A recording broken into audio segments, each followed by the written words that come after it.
You're sitting across from a financial advisor, and there's one question that almost everybody asks first. What kind of returns do you get? It feels like a smart question. It's the one that your buddy told you to ask when you told him you were going to an advisor. But it tells you almost nothing about whether that person is any good at their job. And I'll show you why. And then I'll give you 7 questions that actually do tell you something. And number 4, that separates a real planner from a salesperson. Hi, I'm Mike Dunlop, a CFP and one of the co-founders at Ignite Financial up here in Cedar Falls, Iowa. We are flat fee and fee only. Nobody pays us a commission. We don't sell products, and we don't take a percentage of your nest egg.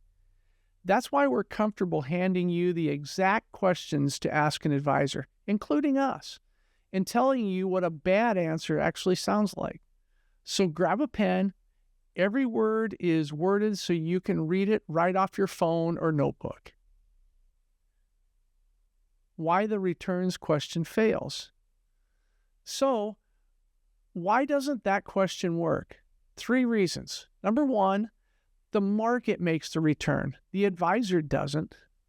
If your money's in low-cost index funds, and it should be, your own slice of thousands of companies, John Bogle actually said it best. He's the founder of Vanguard.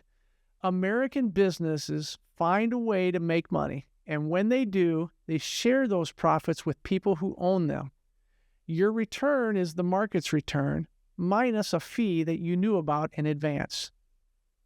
2, there's no such thing as a typical client return. 2 of our clients can own the exact same portfolio and finish the year in totally different spots. One retired in March and one's still working. One's pulling money out and one's putting money in. That's not skill, that's timing. 3, a return itself doesn't tell you what risk they took to get it. If somebody says they got 22% last year, my first question isn't how, it's how much of that person's money did you put at risk? A 68-year-old who needs this money in 4 years, they have no business putting on the same roller coaster as a 30-year-old would. And so, past performance is the market's work, not your advisor's. Let's ask about what they actually can control. Question 1, the fiduciary question. Are you a fiduciary 100% of the time? And will you put that in writing? Everybody says yes to the first half. The words, they're free. What matters is 100% of the time, because plenty of advisors wear 2 hats. A fiduciary hat when they're giving advice, but a salesperson hat when they slide that annuity application across the table. And in writing, that's the whole test. Ask for it in an email. Just one simple sentence. I act as a fiduciary in all of our dealings with you.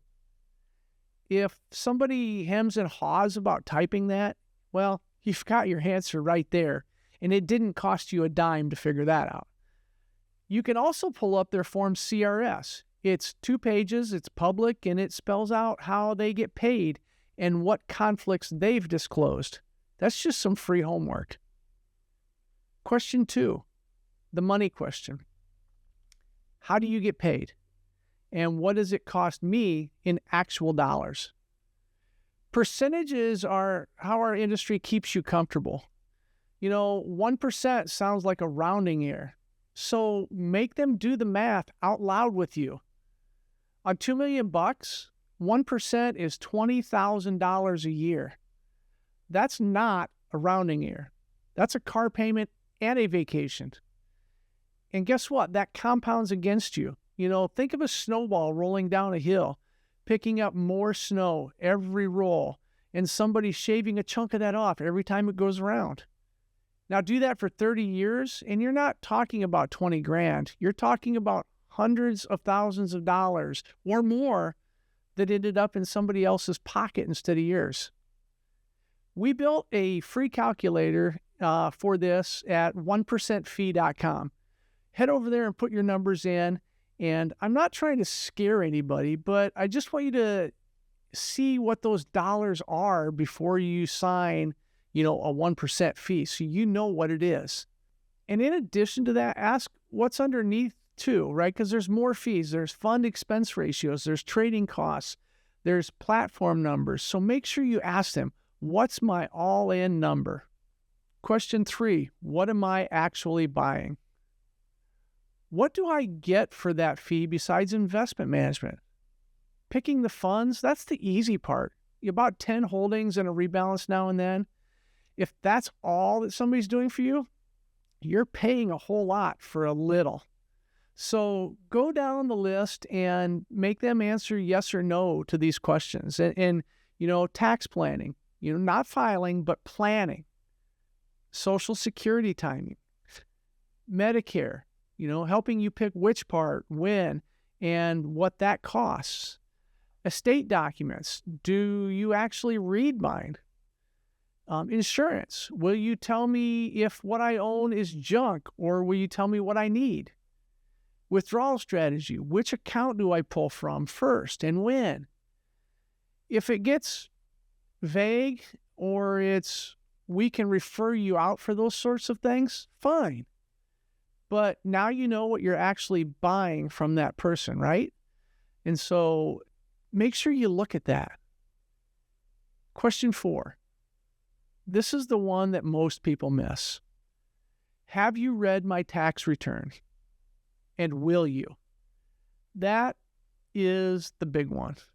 I was trained as an accountant, so I get kind of nerdy here, but taxes are one of the biggest levers that most retirees have available to them. And it's the one that hardly anybody pulls. Your tax preparer, they're looking in the rearview mirror telling you what already happened when there's nothing left to fix.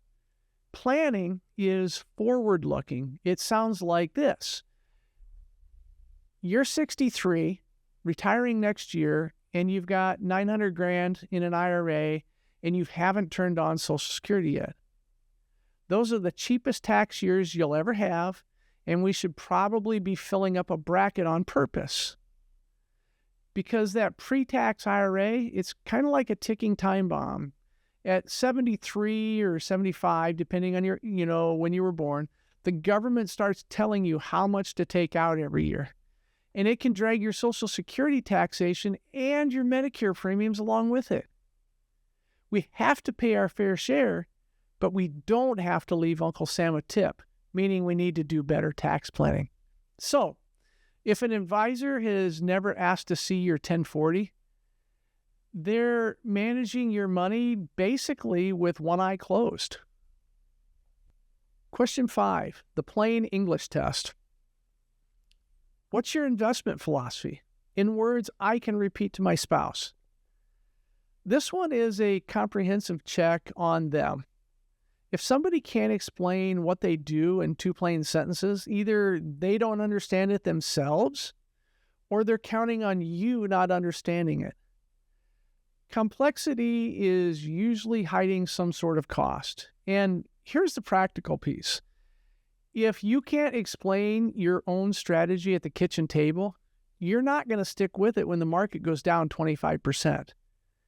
Or the news is on fire with some crazy story that the world is going to end. Staying the course, that's most of the game. Ours, well, it just takes one breath. We own the whole market at the lowest cost we can find, and we keep enough cash that you'll never have to sell in a downturn.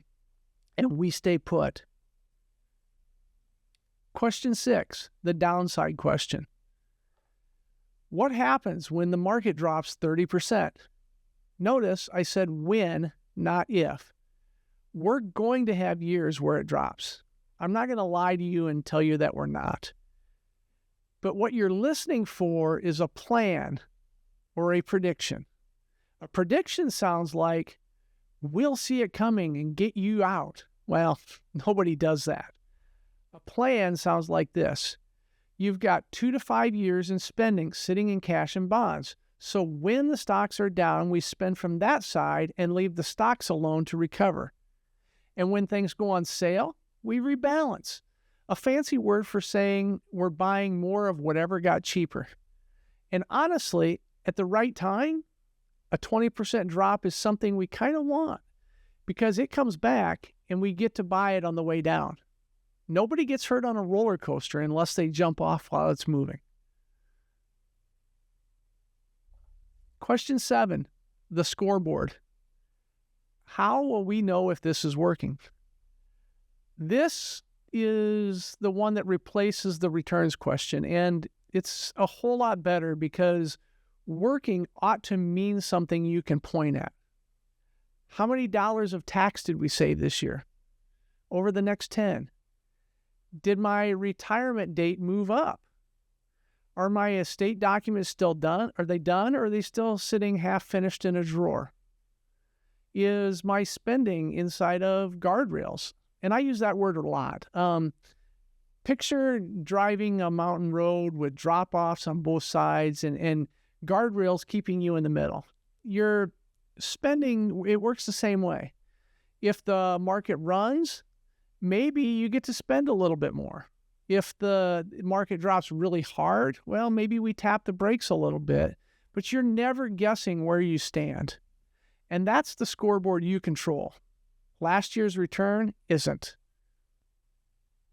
So that's the 7: fiduciary, cost, scope, taxes, philosophy, downside, and scorecard. And the reason the order matters is that you're interviewing them. It's a job interview. It's your money. And you're allowed to make somebody earn it. And one more thing.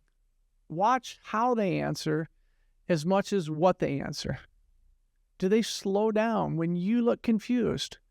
Do they talk to your spouse or just to you? Do they say, I don't know, when they don't? That tells you more about their character than anything on this list.